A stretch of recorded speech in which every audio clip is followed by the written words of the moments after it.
안녕하세요. 사도행전 19장 보겠습니다.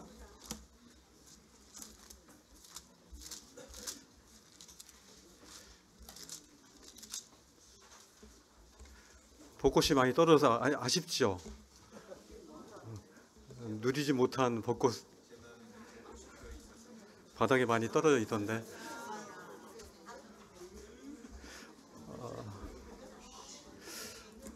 자, 사도행전 19장 말씀을 좀 같이 읽겠습니다. 19장 1절, 2절, 3절, 4절까지 읽겠습니다. 같이 사도행전 19장 시작. 아볼로가 고린도에 있을 때 바울이 윗지방으로 다녀 에베소에 와서 어떤 제자들을 만나 이르시되 너희가 믿을 때 성령을 받았느냐? 이르되 아니라 우린 성령이 계심도 듣지 못하였노라. 바울이 이르되 그러면 너희가 무슨 세례를 받았느냐? 대답하되 요한의 세례니라. 바울이 이르되 요한이 회개의 세례를 베풀며 백성에게 말하되 내 뒤에 오시는 이를 믿으라 하였으니 이는 곧 예수라 하거늘. 5절 그들이 듣고 주 예수의 이름으로 침례를 받으니. 침례가 정확한 그래도 원어에 가깝죠. 침례입니다. 그리고 말씀 한 구절 더 읽겠습니다. 19장 20절 말씀 읽겠습니다. 시작. 이와 같이 주의 말씀이 힘이 있어 흥왕하여 세력을 얻으니라. 오늘 좀 말씀을 보면서 그 하나님의 말씀이 흥왕되기 위한 조건, 그거의 두 가지를 말씀을 드리려고 합니다. 한 가지는 주 예수 그리스도의 침례를 받으면 됩니다. 그것이 바로 하나님의 말씀에 흥왕하기 위한 조건이 됩니다. 두 번째는 이제 쭉 말씀을 보시겠지만은 9절에 보니까 두란노 서원에서 날마다 말씀을 강론하는 이 체계적이고 성실한 하나님의 말씀에 대한 섭취입니다. 이것이 하나님의 말씀이 우리 자신과 이 교회에 흥왕하기 위한 조건입니다. 끝입니다. 굉장히 빨리 끝난 것 같습니다. 좀 더 이제 정밀하게 좀 보시면요, 이제 이곳에 보면은 좀 헷갈리기 쉬운 게 이 당시에 초대교회가 교회가 막 설립되고 이제 자리 잡는 시기이기 때문에 사도들의 권한들이 있었습니다. 지금은 사도 없죠. 신사도 운동이라고 하는데 그것은 잘못된 겁니다. 그 당시 사도들이 있을 때 성경이 기록되는 과정이었습니다. 이 사도들이 이제 기록하고 사도들의 그런 삶과 말씀들 이런 모든 것들이 이제 기록되죠. 이렇게 기록되어지는 과정 가운데 있어 아직 성경이 완성되기 전에 성령님께서 오순절 때 내려오셨지만은 사도들을 통해서 사도들의 안수를 통해서 성령님께서 그들에게 임하시는 그것들을 이제 초대교회에 허락하신 거죠. 지금은 다르죠. 지금은 이제 우리가 예수 그리스도를 믿음으로 말미암아 성령님이 동시동작으로 우리 가운데 임재하시죠. 그래서 이걸 헷갈리시면 안 되고요. 또 요한의 세례와 주 예수의 이름의 침례, 요한의 침례와 주 예수 그리스도의 침례, 이 두 가지 헷갈리면 안 됩니다. 이 부분에서 과연 요한의 침례를 받은 사람은 그런 구원받은 사람이냐 아니냐, 이 부분에 대한 거는 분명한 건 없습니다. 그렇지만은 이 말씀 속에서 그들이 구원받지 않았나 받았나에 대한 그 결과적인 말씀들이 있기 때문에 그것으로 우리가 한번 이렇게 추론할 수 있는 겁니다. 자, 이 말씀을 보면요, 이제 지금까지 우리가 예루살렘으로부터 이제 시작합니다. 거기서 이제 오순절 때 성령님께서 임하시죠. 난리가 났습니다. 막 온 나라의 방언들을 막 터뜨리고, 그죠? 성령님이 막 불같이 임하시면서 불의 혀같이 임하시는 그런 장면들을 보면서 예루살렘 교회가 이제 큰 부흥이 일어나죠. 근데 핍박으로 인해서 예루살렘 교회가 이제 흩어지죠. 이 안디옥 교회가 이제 세계 선교를 향한 이 전초 기지가 됩니다. 계속 서쪽으로 내려갑니다. 고린도, 에베소 이후에 이제 로마가 이제 종착역이 될 것입니다. 이 사도행전이 지금 이렇게 많이 진행되고 있습니다. 오늘은요, 에베소에서의 사도 바울의 성령님의 역사라고 보면 됩니다. 사도행전 19장 이 말씀을 보면요, 이 사람들이 변화되는 걸 볼 수 있어요. 18장도 오늘 볼 텐데요. 18장과 19장에 보면 사람들이 예수 그리스도를 만났을 때 막 변화가 일어납니다. 여기 자주 나오는 게 이제 이 도라는 말이 나옵니다. The way, 하나님의 도, 이 길이죠. 우리는 각자 이 길을 갖고 있습니다. 여러분들도 아마 자신의 길을 걷고 오셨죠. 근데 우리가 The way, 대문자 K죠. 이 하나님의 도, 예수 그리스도께서 통해서 우리에게 이 땅 가운데 지상 사명을 통해서 주님께서 오셨고 또 우리에게 맡기신 이 도, 이 길에 우리가 걸어가고 있는가 안 걸어가고 있는가를 한번 좀 살펴볼 수 있는 시간이기도 하고요. 또 이 길을 걷고 있는 사람들은 과연 어떻게 걸어야 되나, 그냥 뒷짐지고 그냥 흥황하면서 걷는 것인가, 아니면 어떻게 걷는 것인가, 그런 부분들을 한번 좀 살펴볼 필요가 있습니다. 1절부터 7절 보시면요, 주 예수 그리스도의 이름으로 침례를 받은 그들이 변화되는 장면이 나타납니다. 이 아볼로에서 아볼로는요, 이 위에 18장을 한번 보시죠. 18장에 보면은 24절에 보니까 지난번에 제가 시간이 없어서 이 부분은 안 했고, 그래서 있는 부분 때문에 말씀드리는 건데요. 24절에 보니까 18장 24절에 보니까 아볼로라는 사람이 유대인이 에베소에 있었어요. 근데 이 사람은요, 굉장한 재능이 있어요. 언변이 좋고 성경에 능통했다고 그랬어요.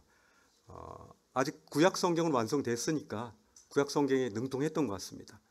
언변이 좋습니다. 그리고 일찍이 주의 도를 배워서 열심으로 예수에 관한 것을 자세히 말하며 가르쳤습니다. 근데 한 가지 뭐가 좀 결여되어 있죠?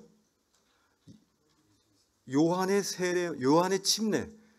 침례만 알 따름이니라 이렇게 되어 있습니다. 요한의 침례. 여기 보면은 요한의 침례냐 주 예수 그리스도의 침례냐, 이 부분이 굉장히 우리 가운데 오는 이 말씀이잖아요. 이 말씀을 정리하는데 제가 너무 많이 정리했어요. 3페이지나 돼요. 그래서 이 말씀을 다 할 수 없을 것 같아요. 왜냐하면 이것이 핵심이 돼서는 안 되니까. 요한의 침례는요, 사도 바울이 정확하게 언급하고 있습니다.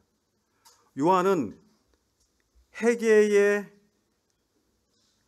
회개. 죄에서 돌이켜서, 회개는 죄의 길에서 돌이키는 거죠. 가던 길을 멈추고 이제 주님이 가라고 하시는 그 길을 가는 겁니다. 주의 길. 그것도 더 웨이죠. 그 길. 그런데 죄에서 돌이켜서 어디로 가란 말입니까? 이 요한의 침례의 한계가 있습니다. 올 메시아가 그 일들을 하신다는 겁니다.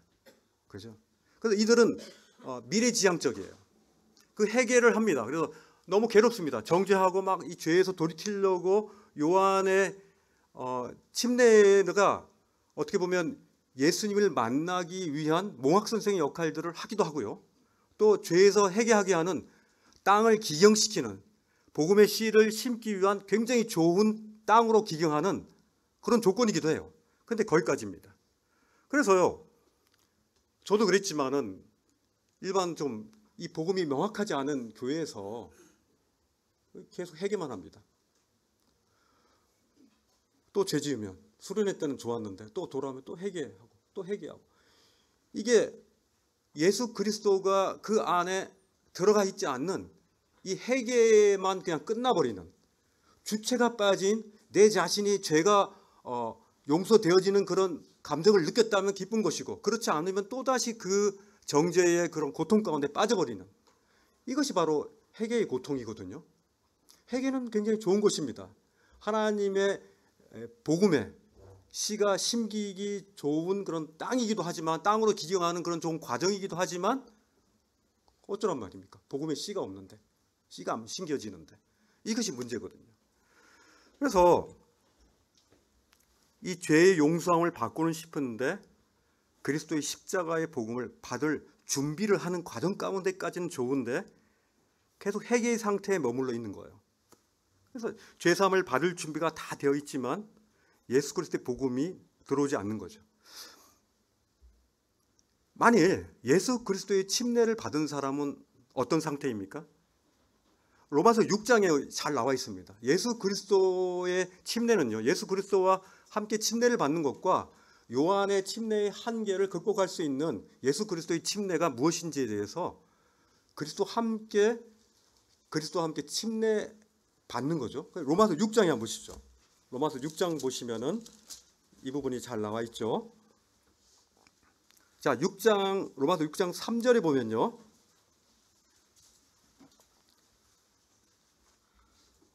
같이 읽겠습니다.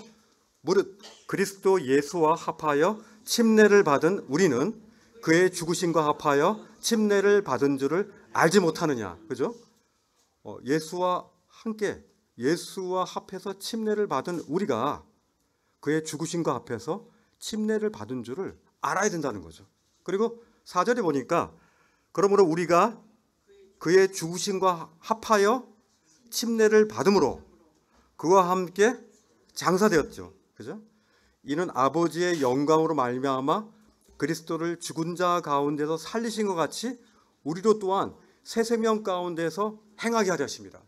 이 그리스도와 함께 침례를 받는다는 의미는요, 바로 이 말씀 가운데 새 생명 가운데 그 길을 걸어가는 겁니다. 그죠? 근데 요한의 침례를 받은 사람들이 그 길을 알 수 있겠습니까? 이 생명의 길을? 이것이 한계가 있는 거죠. 우리는요, 죄는 효과가 있습니다. 죄는 형벌을 요구합니다. 그죠? 죄가 있는 곳에는 반드시 형벌이 있어요. 그래서 이 예수 그리스도를 만나서 회개하고 예수 그리스도의 그 십자가의 피로 말미암아 우리의 죄가 딱 용서될 때 우리는 그 순간 뭐가 있습니까? 죄의 형벌로부터의 해방이 나오죠. 해방. 그죠? 그 이후에 뭐 성장하면서 우리가 닥쳐지는 것은 죄의 권세로부터의 우리가 점점점 자유로워지는 그런 영적인 성장은 있는데 제가 그걸 말씀드리는 건 아니고 죄의 형벌로부터의 이 구속을 지금 말씀하는 거거든요. 그것이 바로 그리스도의 침례 가운데 있는 겁니다. 그죠? 물론 형식적인 이 침례를 제가 말씀하는 건 아니에요. 이것도 중요하지만 예수 그리스도와 함께 침례를 받는다는 의미는 바로 우리 죄가 예수 그리스도를 영접함을 하며 그분을 믿음으로 우리의 죄가 다 그분이 다 가져가신 것을 믿고 그리고 우리가 해방되었다는 사실을 알고 그리고 그분이 우리 마음의 중심에서 왕이 되시고 주님이 되셔서 그분의 길을 우리가 가는 거죠. 그죠? 그리고 오실 그 주님을 또 기다리는 거죠. 이것이 바로 굉장히 그 예수 그리스도의 침례의 의미에서 가장 중요한 그런 부분입니다. 이 요한의 침례만 알았다면요, 죄의 문제에서 계속 루틴이 돌 거예요. 회개하고.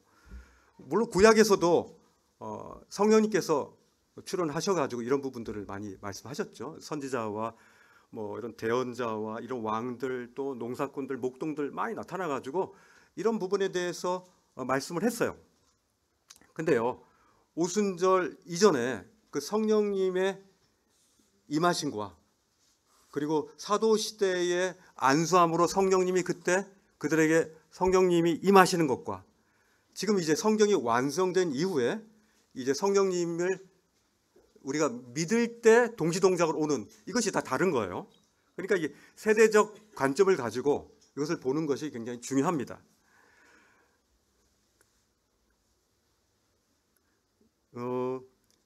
이 아굴라 브리스길라 부부의 이 말씀을 보시면요, 아까 다시 그 사도행전 19장 위쪽에 보시면은 이렇게 그냥 언변 좋고 성경에 능통하고 심지어 예수에 관한 것을 자세히 말하며 가르쳤다 그랬잖아요.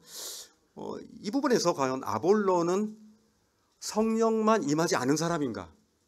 아니면은 예수 그리스도를 알고 있는데 사도위에서 성령이 임하지만 않았는가, 아니면 근본적으로 예수 그리스도의 침례를 받지 않았기 때문에 구원받지 않았는가, 이 부분에 대한 의문점이 생기잖아요. 연구해 보십시오. 저는 이제 개인적으로는 분별하지만 그 부분을 이게 100%가 아니기 때문에 말씀을 드리지 않아요. 근데 제 개인적인 생각은요, 여기 보면은 요한의 세례만 알 따름이다 그러면서 26절에 보니까 해당해서 담대히 말합니다. 구약 성경을 잘 아니까 말씀하겠죠. 그리고 이런 메시아가 지금 왔는데 그 예수라는 그분이 맞다, 그리고 십자가에 죽었다 라고 얘기했어요. 그렇겠죠, 자세히 말했으니까. 그런데 브리스길라와 아굴라가 그 옆에 해당해서 듣고 있었어요. 그리고 어떻게 했냐면 그를 데려다가, 그죠? 데려가서 하나님의 도를, 이것도 도 또 나오네요. The way. 하나님의 그 길, 하나님의 그 도, 하나님의 복음이죠. 하나님의 도를 더 정확하게 풀어서 일러줬는데 이 아볼로가 변화됐습니다. 어떻게 변화됐냐면, 첫 번째는 뭐냐면은 이 28절에 보니까 성경으로서 예수는 그리스도라고 증언하고 있습니다. 28절에 보니까 예수는 그리스도다. 다시 말하면 우리 죄에서 우리를 구속할 자이다. 이 부분을 예전엔 얘기하지 않았나 보죠. 그러나 이제는 공공적으로 공중 앞에서 힘있게 유대인의 말을 이겼다고 되어 있거든요. 그러니까 굉장히 변화된 모습을 보게 돼요. 그죠? 바로 브리스길라와 아굴라가 구약의 복음에 머물러 있고 요한의 침례에 머물러 있는 그 아볼로를 자세히 예수 그리스도에 대해서 얘기해 준 거죠. 그는 거의 그의 마음에 바친 기경돼 있었던 것 같습니다. 회개의 마음이 있는 사람들은요, 복음을 금방 받아들이죠. 그죠? 이런 변화가 있습니다. 예수 그리스도의 침례를 받은 그는 이렇게 변화됐어요. 힘있게 예수 그리스도를 증언하고 공중 앞에서 힘있게 유대인들에게 전하는 이런 모습들이 그의 삶 속에서 나타났다는 거죠. 이 19장에 보면요, 아볼로가 고린도에 있는데 사도 바울은 이제 에베소에 왔습니다. 에베소 왔는데 어떤 제자를 만납니다. 1절에 그렇게 되어 있죠. 아볼로가 에베소에서 어떤 제자들을 만나는데 2절에 보십시오. 이렇게 말씀합니다. 너희가 믿을 때에 성령을 받았느냐? 성령에 대한 부분이죠. 그죠? 이분들이 이미 예수 그리스도를 영접했는데 성령만 받지 않았느냐? 이 부분에 대한 것을 볼 수가 있죠. 자, 보세요. 성령을 받았느냐? 이르되 아니라 우리는 성령의 계심도 듣지 못하였노라. 성령에 대한 것을 전혀 몰랐죠. 근데 거기 보니까 제자들이라고 그랬어요. 어떤 제자들이라고 했잖아요. 뭔가 요한의 제자들이었던 것 같아요. 요한의 침례를 받았던 그런 사람들. 근데 3절에 보니까 바울이 이르되 그러면 너희가 무슨 세례를 받았느냐? 대답하되 요한의 세례니라. 4절에 보니까 바울이 이르되 요한이 회개의 세례를 베풀며 백성에게 말하되 내 뒤에 오시는 이를 믿으라 하였으니 이는 곧 주 예수라 하거늘. 그죠? 심지어 요한도 감옥에 있을 때 당신이 바로 그시오니까, 제가 그렇게 기다렸던 그분이 오니까 하면서 한번 이렇게 체크해 봤죠. 바로 그 부분에 대해서 사도 바울이 이 어떤 제자들에게 이렇게 말하고 있습니다. 그리고 나서 그들이 듣고 주 예수 이름으로 침례를 받아요.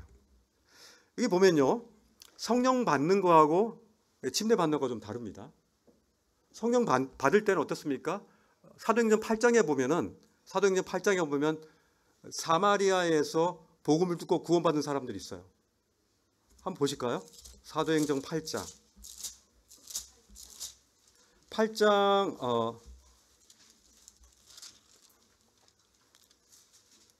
14절에 보니까 예루살렘에 있는 사도들이 사마리아로 하나님의 말씀을 받았다함을 듣고 베드로와 요한을 보내죠. 그리고 그들이 내려가서 그들을 위하여 성령 받기를 기도하죠. 그리고 16절에 보니까 이는 아직 한 사람에게도 성령 내리신 그 사마리아 땅에서 성령 내리신 일이 없는 거예요. 그리고 오직 주 예수의 이름으로 침례를 받을 뿐이에요. 이들은 이미 침례를 받았네, 그죠? 이들은 성령만 받지 않았을 뿐이죠, 그죠? 사도들에 의해서 성령만 받지 않아요. 이 차이가 있습니다.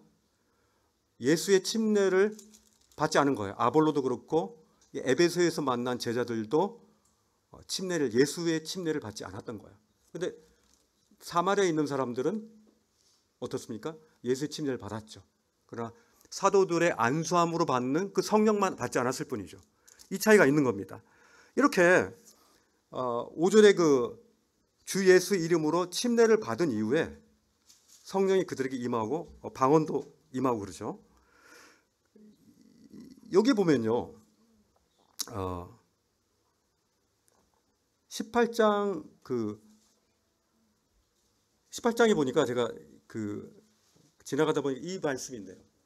18장에 보니까 예수에 관한 것을 아볼로는 자세히 얘기했는데 실제로 예수에 관한 것을 얘기했지 예수 그리스도 자신에 대한 부분들은 없는 거예요, 그죠? 예수 그리스도. 그래서 우리가 하나님에 대해서 아는 것도 중요하지만 하나님 자신에 대해서 아는 거가 되게 중요하다고 생각해요. 아볼로처럼 예수에 관한 것은 굉장히 많이 알지만 예수 자신에 대해서 아는, 어떻게 보면 가장 핵심을 놓쳐버린 거죠. 우리가 그렇게 하나님 말씀을 그렇게 공부할 수 있다는 거예요. 이 부분 되게 주의해야 될 부분인 것 같아요. 그리고 아까 이들이 구원받은 이후에 에베소에서 구원받은 이들이 6절에 보니까 바울이 그들에게 안수함에 성령이 그들에게 임하고 방언도 하고 예언도 한다고 그랬죠. 그죠? 방언도 하고 예언도 하는데 이 방언과 예언에 대해서 초대교회 때 이 복음을 확증하고 전파하는데 굉장히 핵심적인 그런 수단이었습니다. 그죠? 고린도전서 14장 4절에 보면 한번 찾아볼까요? 고린도전서 14장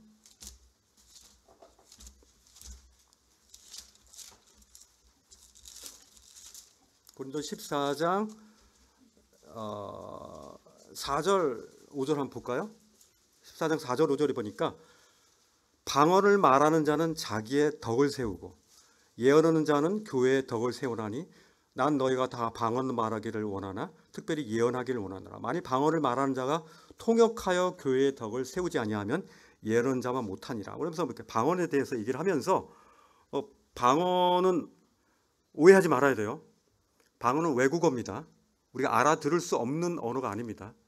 제가 예전에 한 외국 선교사님하고 같이 다방에 갔을 때 누가 내가 예수님 믿으니까 방언 터지고 막 그랬다. 그래서 그분이 엄청 화를 내시더라고. 키 크신 분인데 막 나 방언 잘해요. 그러면서 막 영어로 막 얘기하는 거예요. 그분이 놀래가지고 막 이렇게 큰 분이 막 그렇게 이해하니까 이게 방언이에요 하면서 영어로 하니까 이 영어가 방언이라는 거죠. 그죠? 외국인에게는 뭐 그분이 놀래가지고 도망갔어요.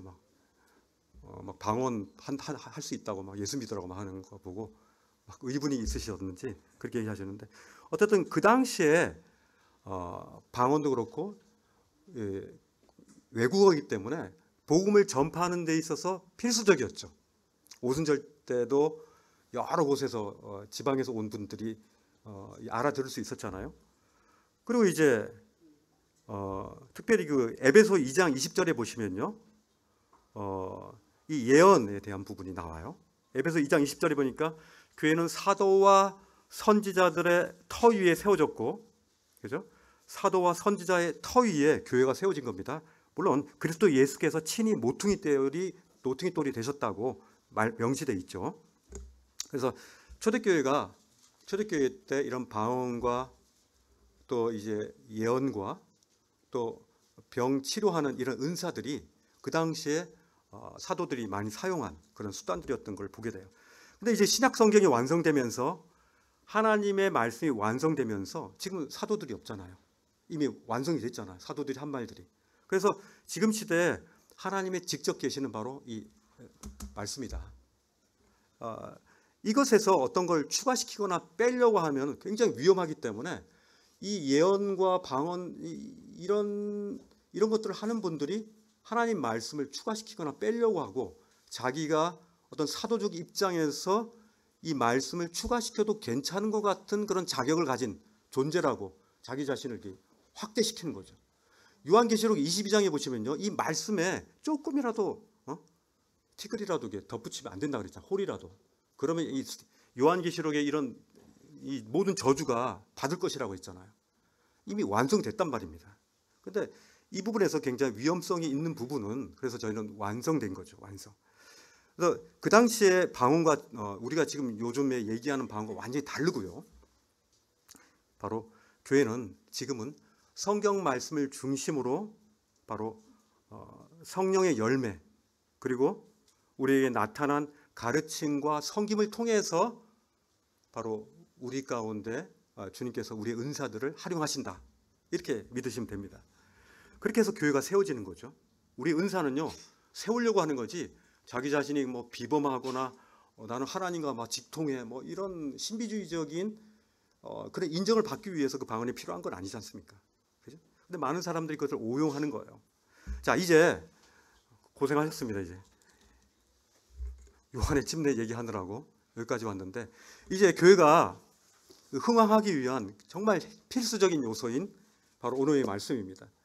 8절에 보니까 보세요. 바울이 해당에 들어가서 석 달 동안 담대히 하나님 나라에 관하여 강론하고 권면했습니다. 그런데요, 3달 동안 90일 동안 얼마나 힘들었겠습니까? 그가 참 온 힘을 다해서 했을 거예요. 근데 결과가 별로 안 좋아요. 어떤 사람들은 마음이 굳어 순종하지 않고 또 사람들 무리 앞에서 이 하나님의 이 도를 비방하는 거예요. 그리고 바울은 아마 비방했을 거예요. 비방했다는 것은 그를 쫓아냈다는 얘기죠. 어떻게 보면. 그리고 바울이 그들을 이제 떠납니다. 떠나서 바울이 어떤 전략으로 수정하냐 하면은 완전히 다른 전략을 수정합니다. 하나님께서 주신 성령께서 이런 지혜를 주신 것 같아요. 어떻게 했냐면 제자들을 따로 세우는 전략을 세웁니다. 제자 사역을 시작하는구나. 결국 두란노라는 그런 서원에서 제자들을 세우는 사역을 시작하는 겁니다. 그런데 그거를 굉장히 2년 동안이나 날마다 강론합니다. 날마다. 와, 이게 쉬운 일입니까? 여러분 날마다 교회 오라고 하면 오시겠어요? 오셔요?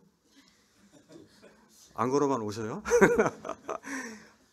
근데 이 제자들을 세우는 은사, 어떻게 보면 이거는 어떻게 보면 예수 그리스도의 그런 사역의 모형인 거예요. 그죠? 계속 이렇게 다니면서 여기저기 시장도 가고 주로 해당에서 많이 복음 전파하고 했는데 그게 아니라 예수님께서 12제자를 세웠듯이 그 앞에도 보면은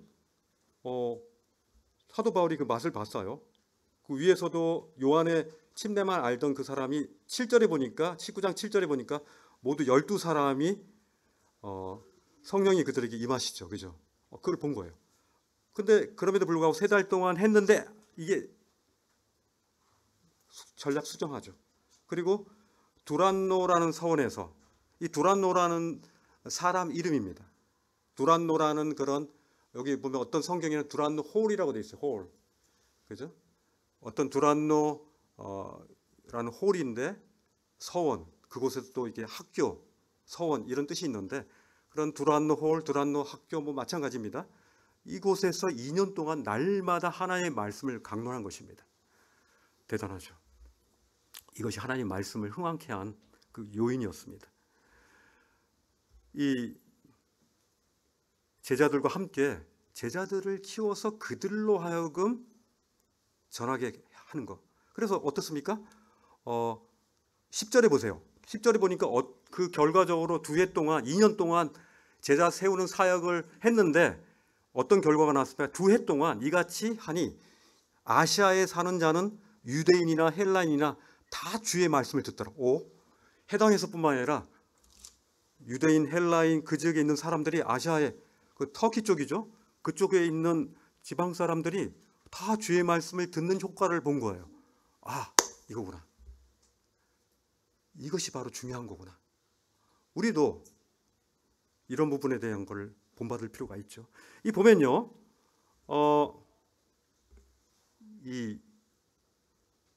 저도 이제 지난주에 좀 놀랐어요.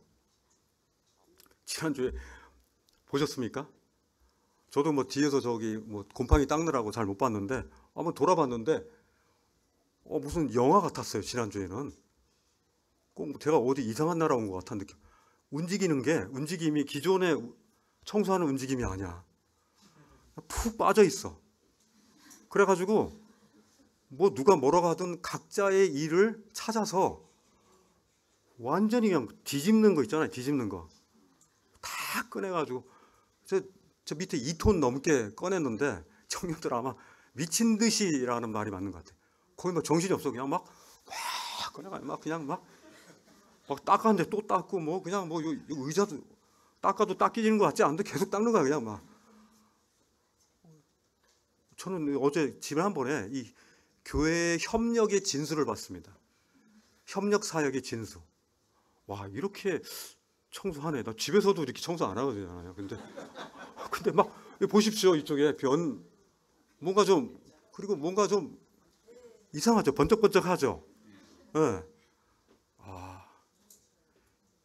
이게 하나님 나라 사역이 이렇게 함께하는 사역이야말로 이게 재미가 있고 뿌듯하고 모두가 이런 거를 전 지난주에 좀 느꼈어요. 그냥 이 머리로만 알던 사실 이 그리스도와의 연합 이런 것이 이런 일들을 통해서 우리가 연합되는 거구나. 아마 이런 것들이 복음과 같이 연계돼서 우리가 복음 전할 때 같이 막 뒤에서 기도해주고 그죠? 막 전철에서도 외치시기도 하고 또 길거리에 외치시기도 하고 또 잡혀가기도 하고 막 그러잖아요. 막 이 여러 가지의 어떤 수많은 그런 방법들을 쓰기 전에 우리가 먼저 두란노 서원에 모여야 된다는 거예요. 이 두란노 사역의 가치가 뭐라고 보십니까? 두란노 사역에서의 가치. 다 아시겠지만은 함께하는 사역입니다. 제자들로 하여금 하게 하는 사역이죠. 내가 하는 게 아니라 그들로 하여금 하게 하는 사역. 그것이 바로 예수 그리스도가 12명의 제자를 양성하고 그들로 이 지상 사명을 맡긴 사명이죠. 저희 교회도 이제 그렇게 지금 하고 있고 하려고 하고 있는 거죠. 좀 더 직접 복음을 전하는 것도 중요하지만은 이 지속적으로 말씀을 교육해서 양성해가지고 2년이라는 짧지 않은 기간 동안에 이 두란노 서원에서 매일 강론을 하는 거예요. 이 단발적인 말씀 전도를 그동안 사도 바울이 많이 했잖아요. 근데 90일이라는 기간 단발적인 것도 아닌데도 그거보다도 좀 더 완전히 그냥 전문가를 만드는 거죠. 전문가를. 그죠? 이들을 이제 훈련시키는 거예요. 그랬더니 2년 동안 훈련받은 이 제자들이 얼마나 뜨거웠겠습니까? 그냥 문만 열어주십시오. 팡 튀어나가는 경마장의 그 말처럼 머리를 휘날리면서 막 나가고 싶은 그런 욕구들이 아마 생겼을 거예요. 갇혀지니까. 그죠? 이런 헌신된 그런 제자들을 양성하는 것이 바로 에베소에 있어서의 사도 바울의 최고의 그런 사역이었다는 것들을 우리는 볼 수 있는 거예요. 이 10절의 말씀에서 보면요. 10절에서 말씀해 보니까 이 전체가 다 번지는 사역이 돼버린 거죠.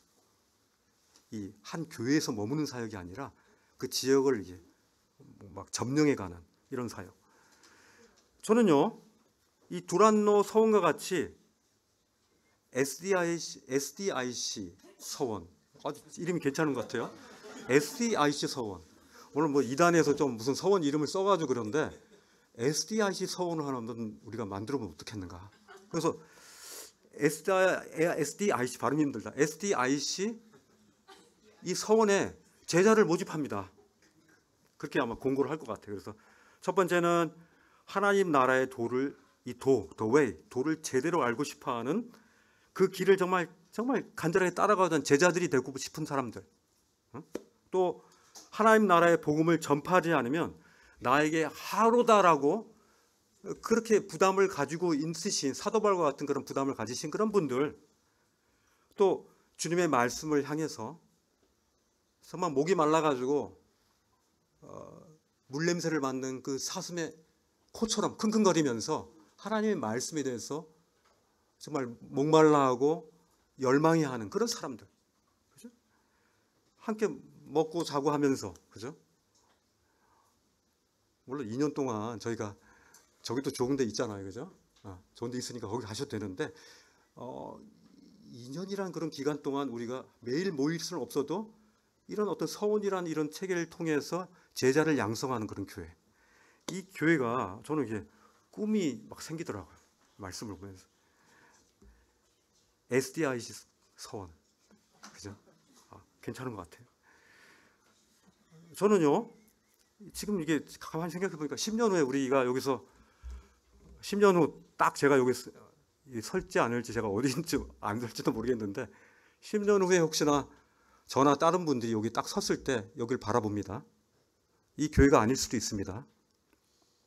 근데 저희가 어떻게 변해 있을까요? 그걸 생각하면요, 오늘이라고 하는 이 시간에 그냥 가만히 있을 수는 없는 것 같아요. 우리에게는 두란노 소원 같은 그런 장소가 필요해요. 그죠? 근데 그것이 바로 지금 이곳이에요.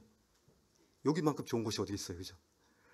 이곳이 가장 거룩한 장소가 될 수 있는 것은요, 비싼 재료로 뭐 대리석이 깔리고 뭐 휘황찬란한 그런 조명이 있고, 그래서 이곳이 좋은 장소가 아닙니다. 저는요, 제가 가장 감동 있게 본 그 장소라는 개념에 있어서 가장 최고의 장소는요, 모세가 그 광야 가운데에서 떨기나무, 막 불타는 그 떨기나무 거기서 하나님의 음성을 들었을 때 그 장소예요. 그때 하나님 뭐라고 얘기합니까? 야, 너 신발 벗어 그랬잖아요. 그리고 왜냐하면 그곳은 거룩한 곳이기 때문에 너 신발 벗어. 뭡니까? 우리 권리를 내드린 거죠.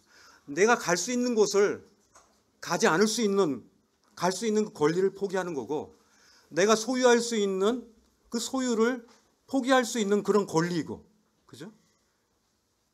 내가 원하는 것을 주님 앞에 내어놓는 거죠. 그것이 이제 권리의 포기가 하나님이 우리로 하여금 거룩한 곳으로 만들 수 있는 그 조건인 거예요. 그래서 우리의 마음이, 우리의 영혼이 바로 하나님의 홀리 플레이스예요. 그리고 우리가 함께 모여있는 이곳이 바로 홀리 플레이스고, 두세 사람이 모였잖아요. 그렇죠? 그 이상 모였잖아요. 이곳에서 바로 우리는 SDIC, 두란노 소원이 되는 거예요.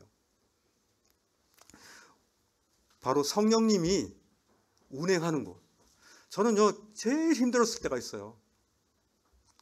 성령님이 운행하지 않는 그런 예배를 드릴 때 제일 힘들어요.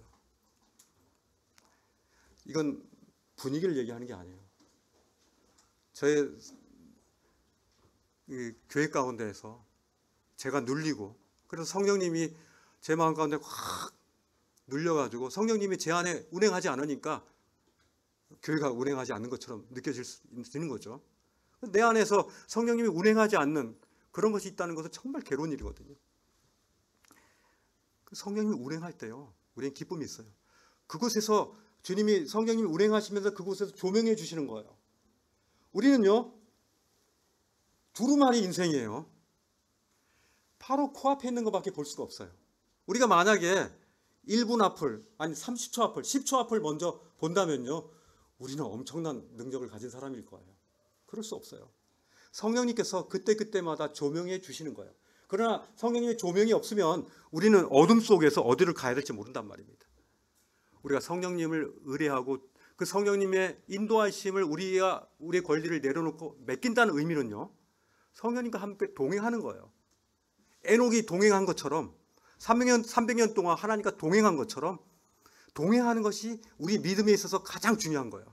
믿음은 결국 우리가 성령님과 동행하기 위해서, 하나님과 동행하기 위해서, 하나님의 임재가 우리 삶 속에서 함께 연합해서 가는 그 즐거움을 느끼는 것이 바로 동행의 기쁨 아니겠습니까?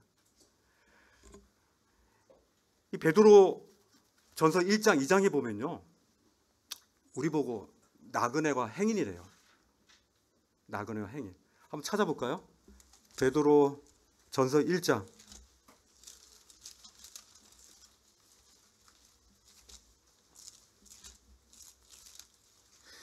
네. 2장 다 읽지 않고 2장 11절에 보면요, 2장 11절 보니까 사랑하는 자들아, 나그네와 행인 같은 너희를 권하노니, 너에게 권한다는 거예요. 사도 베드로가 권하는데, 영혼을 거슬려 싸우는 육체의 정욕을 제어하라. 나그네와 행인에게 가장 뿌리치기 어려운 것이 바로 이거란 얘기예요. 육체의 정욕. 그죠? 이 육체와 정욕을 제어하는 데 있어서 또 가장 그것을 육체와 정욕을 뿌리치기 좋은 가장 그 근원적인 요소가 뭐냐면 바로 나그네와 행인인 거예요. 나는 여기서 나그네와 행인이라는 거예요. 그것 때문에 우리는 그것에 집중할 필요가 없는 거예요. 물론 이것에 때문에 뭐 일을 설레하라, 뭐 하나님 일을 설레하라 이 말이 아니라 나그네와 행인이라는 거예요. 곧 떠난다는 거예요. 제가 10년 후에 앞에 우리가 나그네와 행인 같이 살았던 분들이 10년 후에 여기 계셨을 때의 모습과 나그네와 행인같이 살지 않고 육체의 정욕을 제어하지 않고 육체의 정욕대로 살았던 그 10년 후의 모습을 보란 얘기예요. 많은 차이가 있을 겁니다. 그죠? 우린 나그네와 행인입니다. 보이는 이 세상은 잠시 지나면 그 끝이 보여요. 우리의 육체의 종착역은 120년 이상 안 됩니다. 노아에게 말했잖아요. 너의 사는 기간은 120세라고. 여기 계신 모든 분들이 120세 이상 못 살아요, 사실. 그게 종착역이란 말이에요. 근데 그 알 수 있는 것은요, 우리가 알 수 있는 게 있어요. 우리가 언제 죽을지 모르지만 우리 몸에 그리스도의 생명이 나타나는 것을 더 많이 경험하는 거예요. 그리스도께서 더 많은 그 생명으로 말미암아 우리의 길을 인도해 주셨고, 조목조목 아주 그 그리스도의 말씀이 우리 안에 들어와서 우리가 공부하는 거, 돈 버는 거, 결혼하는 거, 뭐 하는 거 다 그거 하나하나가 그리스도와 함께 그것들을 동행하면서 행했을 때의 그 즐거움, 세상이 주는 그 즐거움과 비교할 수 없는 거예요. 그죠? 그래서 오늘 아까 찬양에 아침에 주의 인도하심, 아침에 주의 인도하심, 뭡니까 그게? 인자하심이, 아침에 주의 인자하심이, 아침에 주님의 그 인자하심을 이렇게 경험하는 거, 그게 굉장히 중요한 거라는 생각이 들어요. 그 아침에 주님의 인자하심을 다 알고 주님과 동행을, 주님 오늘도 전 준비됐어요 하고 이제 딱 말씀 보면서, 주님 이런 이 떡, 이 빵 맛있네요. 하면서 이렇게 빵도 이렇게 주님의 말씀 빵 먹으면서 같이 이렇게 어깨동무도 하고, 그죠? 이렇게 주님과 동행하는 거, 이런 부분에 대해서 이 영혼을 향한, 이 본향을 향한 우리의 이 여정, 이 나그네와 행인된 이 여정을 하루하루가 즐겁지 않습니까? 아침에 눈 뜰 때 힘들다는 분들을 나그네와 행인됨을 잊어버리신 거예요. 육체의 정욕에 살고 있기 때문에 그럴 수 있어요. 물론 너무 몸이 피곤해서 그럴 수 있지만 그땐 주무셔요. 나그네 행인됐다는 이 사실이 우리로 하여금 이 세상에서 너무 연연하지 않도록 우리에게 큰 기쁨을 줘요. 아니냐 친구 대신 그 하나님과 함께 뛰노는 거예요. 그죠? 자, 오늘 말씀을 정리하겠습니다. 브리스길라와 아굴라가 아볼로에게 전달된 주 예수 그리스도의 그 온전한 복음. 그래서 그는 주 예수 그리스도의 침례를 받았습니다. 사도 바울이 이 에베소의 사람들에게 전달했는데 12명이 주 예수 그리스도의 침례를 받습니다. 그죠? 성령도 받고요. 이 두란노 서원에서 2년 동안 양성된 제자들이 그 the way, 그 확실한 그 놀라운 그 하나님 나라의 그 복음, 그 도를 깨닫고요. 온 유대와 헬라의 복음을 전하는 그 모습. 이제 누가 해야 됩니까? SDIC 서원에서 해야죠. 사도행전 19장 20절 읽고 마치겠습니다. 같이 읽겠습니다. 이와 같이 주의 말씀이 힘이 있어 흥황하여 세력을 얻느니라. 함께 영원한 본향을 향해서 함께 여행하는 이 즐거움들을 함께 누리면 좋겠습니다. 기도하겠습니다. 주님 감사합니다.